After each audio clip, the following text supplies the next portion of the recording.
I'm Eleanor, and I've been a doctor for almost as long as I've been married to Richard. We've had our share of good and bad times, but those 30 years went by quickly. Our big, comfy house was always lively, especially when our sons, James and Oliver, were young. They were very different from each other, but each brought their own special happiness into our lives. Richard and I both worked hard as doctors to create a nice life for ourselves. Over the years, we bought a few apartments and rented them out for extra money.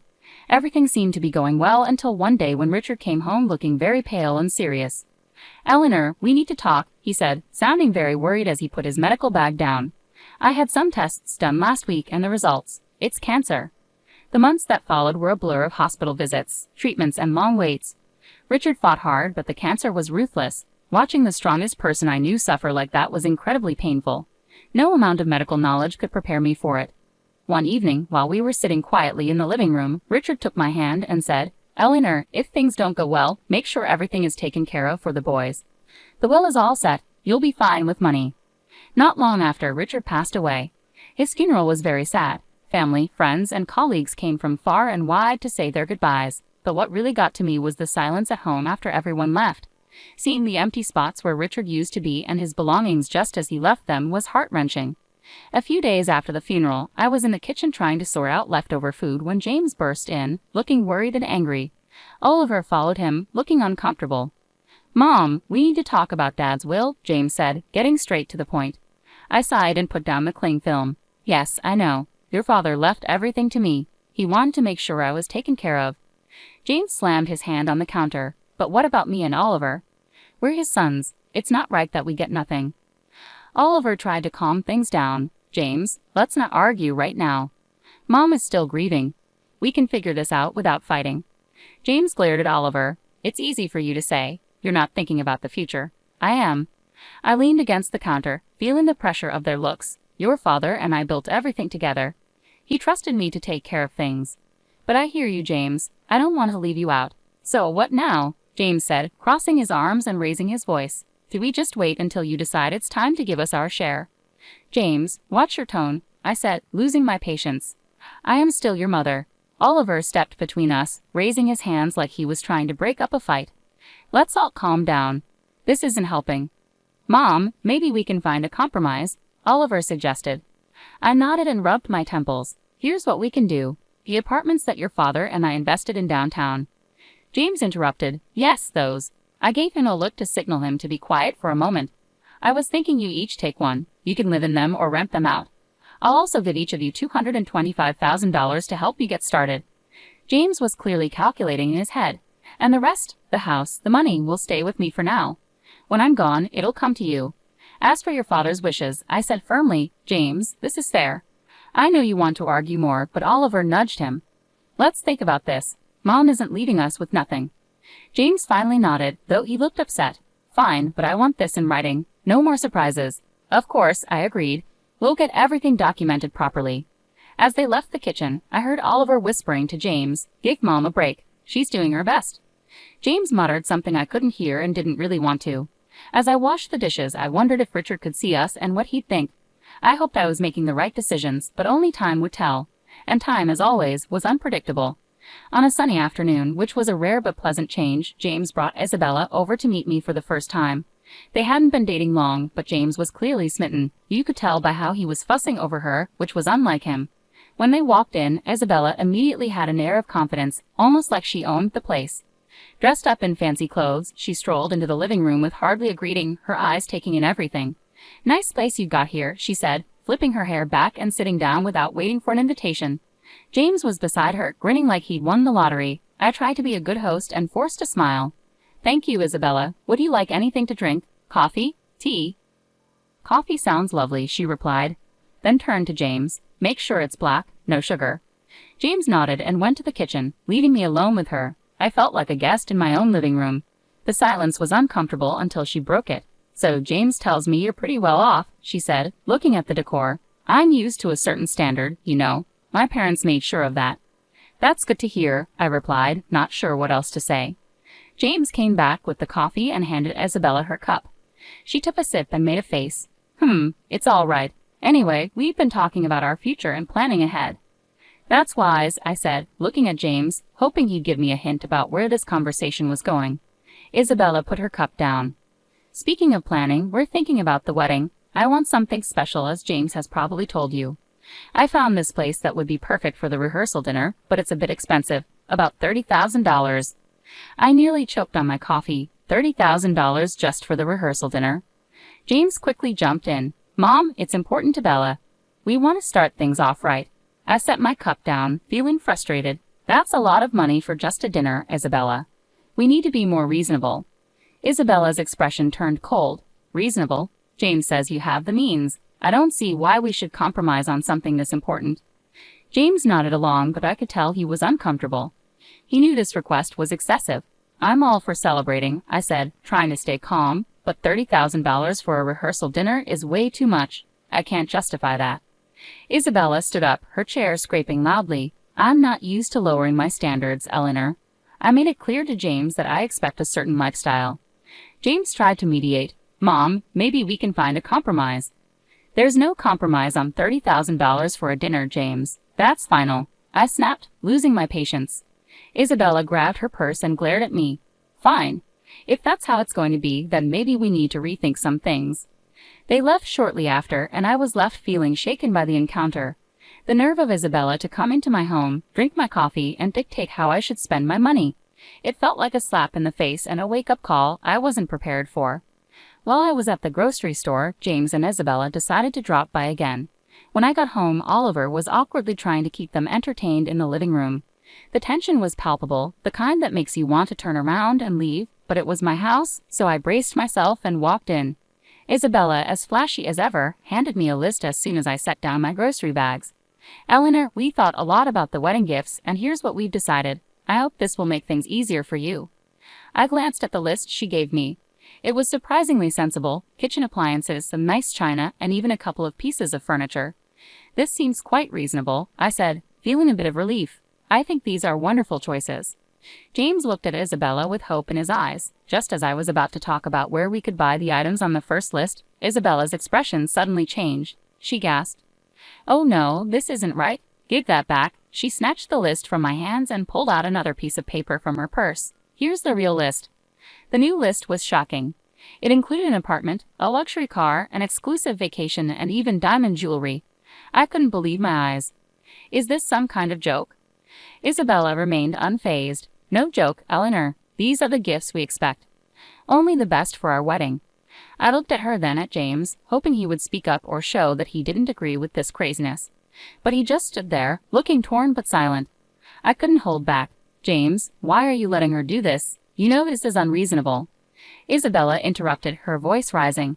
This doesn't concern you, Eleanor. You just need to pay up and stay quiet. That's when Oliver stood up, his face serious. That's enough, Isabella. You're not going to talk to our mom like that. This is her house, and you're way out of line. You need to leave now. The tension in the room was thick as James and Isabella gathered their things. Isabella muttered angrily, "This is ridiculous. We'll remember this." Then they left, slamming the door behind them. I sat down, feeling the weight of everything pressing down on me. Oliver sat beside me and put an arm around my shoulders. We'll figure this out, Mom, but you can't let them bully you into giving more than you can or should. It's not right. He was right, of course, but as I sat there with my son, I worried about James. How had things gotten so out of hand? How could he not see what this was doing to our family? The silence that followed was filled with unspoken worries and fears about the future. I knew this wasn't over. Things were only going to get tougher from here. In the weeks that followed, James called constantly, each call more demanding than the last.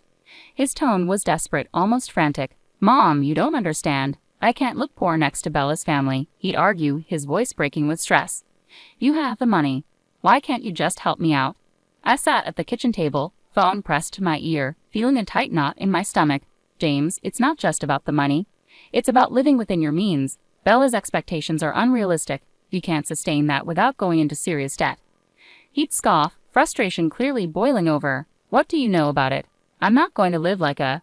I need more from the inheritance now." "The offer stands," I said, trying to stay firm. "James, I've agreed to cover half the wedding costs, up to $115,000, and give a $5,000 gift. That's more than generous. Everything has to be agreed upon with me, though. No more surprises." There was a pause, then he laughed sharply. "That's nothing. You're just being stingy. You have $1 million sitting there. Why are you holding out on me?" Because it's not just about the money, I replied, my patience wearing thin. It's about not supporting a fantasy that will ruin you. He yelled so loudly that I had to pull the phone away from my ear. I don't need this. I'll handle it my way. Forget you. And with that, the call ended abruptly. Months went by in silence. I tried to keep busy with daily routines, pushing thoughts of James to the back of my mind, but the calm didn't last long. One afternoon, the phone rang, and it was my sister-in-law, Anita.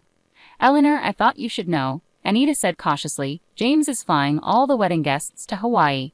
He sold his apartment to pay for it, and he expects you to make your own way there. He mentioned you weren't interested in helping. I hung up, feeling a mix of anger and sadness. How could he be so reckless? Before I could process it all, Oliver came into the room with a serious look on his face. Mom, there's something you need to hear. I recorded their conversation when they were here. He handed me an audio recorder. I pressed play, and the voices of James and Isabella filled the kitchen. James, your mom is just a nasty old woman with a fat wallet. We need to squeeze as much as we can out of her and then cut her off. James's voice came through chillingly clear. Whatever it takes, Bella. I'm not going to let her control us. If it comes down to it, I'll kick her out in her underwear. I turned off the recorder, my hands shaking. Hearing my own son speak about me like that was unbearable. The room seemed to spin as I tried to grasp the full weight of his betrayal. Deciding to fly to Hawaii wasn't easy, but Oliver and I were determined to face whatever lay ahead. When we landed and approached the venue, I was overwhelmed by its extravagance. Flowers were everywhere, lights twinkled like stars across the evening sky, and music floated in the air. As we entered the gathering, I saw James and Isabella mingling with guests, looking like a picture-perfect couple with their smiles and laughter. It hurt to see my son so lost in this artificial world. Before I could move closer, Isabella spotted us. Her smile vanished, replaced by a scowl. She marched over, her high heels clicking sharply against the stone pathway. You shouldn't be here, she hissed, stopping just inches from me. Her voice was loud enough to attract attention. This is my day, and you're not welcome.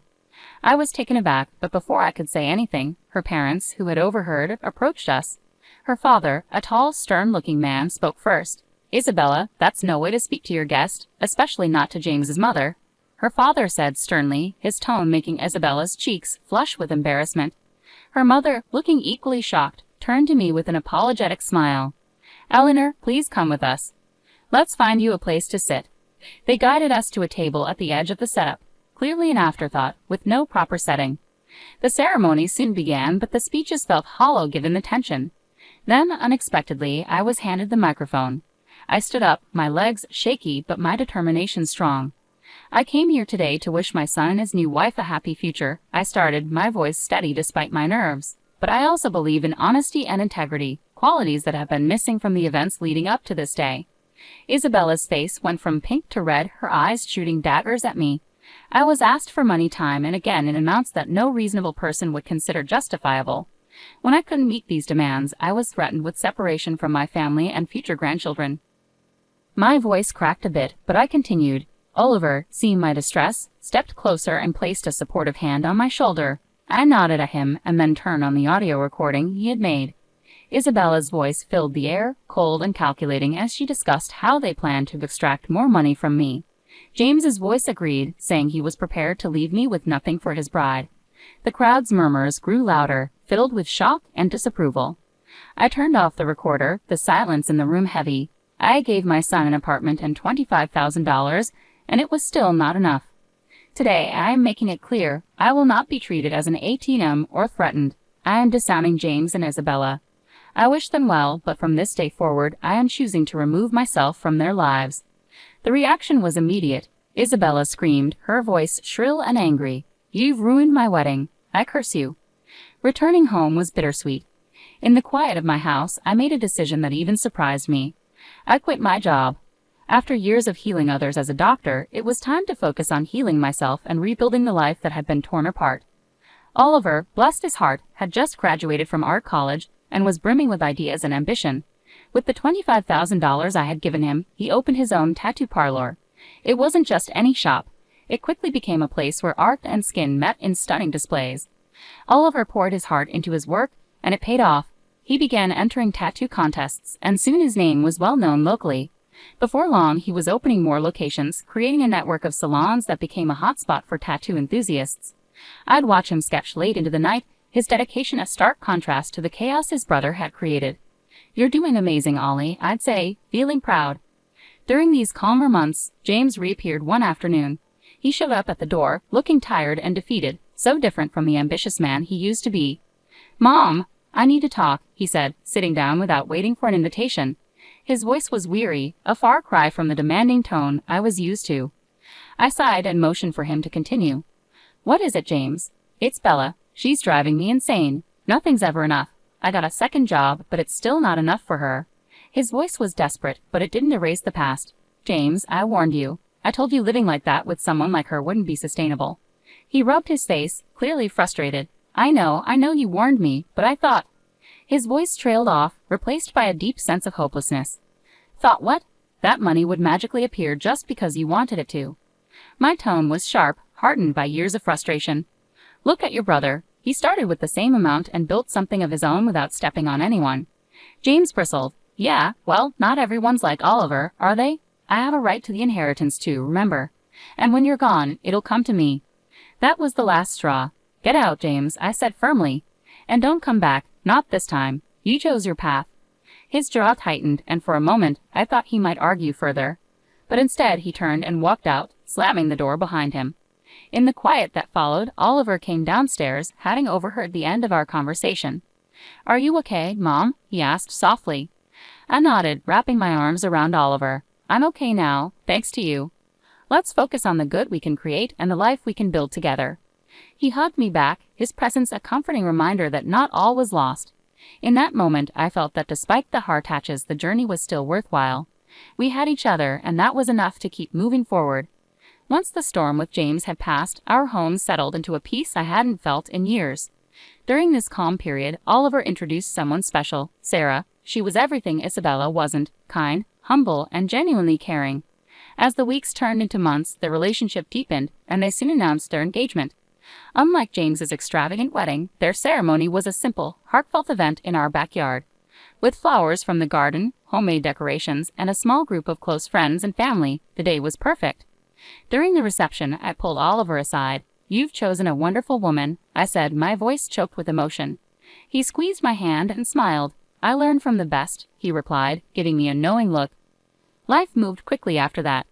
They sold the apartment I had given Oliver, adding some of their savings to buy a small, cozy house just a few miles away. One sunny afternoon, while we were having tea in their new living room, Sarah shared some exciting news. "Eleanor, we're expecting twins," Sarah announced, her eyes sparkling with excitement. I nearly dropped my cup, overwhelmed with joy. "Twins? Oh my goodness, that's wonderful." Oliver beamed, his pride clear. "We wanted you to be the first to know. We're really happy, Mom." "Twins," I repeated, letting the words sink in. "Grandchildren." It was a new chapter I was eager to embrace. As for James, news about him was rare. The last I heard, he had divorced Isabella. She had taken almost everything in the split, leaving him to start over in a different city. Despite the pain he had caused, it hurt to know he was out there struggling because of his choices. One evening, as I was looking through old photo albums, Oliver came and sat beside me. He noticed a picture of James and me from years ago. "Do you ever hear from him?" he asked softly. I shook my head. "No. After everything, he's chosen his path, and I have to respect that, even though it breaks my heart." Oliver put an arm around me. "He's still my brother, Mom. Maybe one day he'll come around." "Maybe," I agreed, though I wasn't entirely sure if I believed it. But for now, we had plenty to look forward to, especially with those twins on the way. Oliver chuckled. "Yeah, you're about to be the busiest grandma in town." We both laughed, the sound filling the room with warmth. Despite the past, the mistakes and hard patches, this moment with Oliver felt like everything was exactly as it should be. Life was moving on, and so were we, with new hopes and dreams just on the horizon.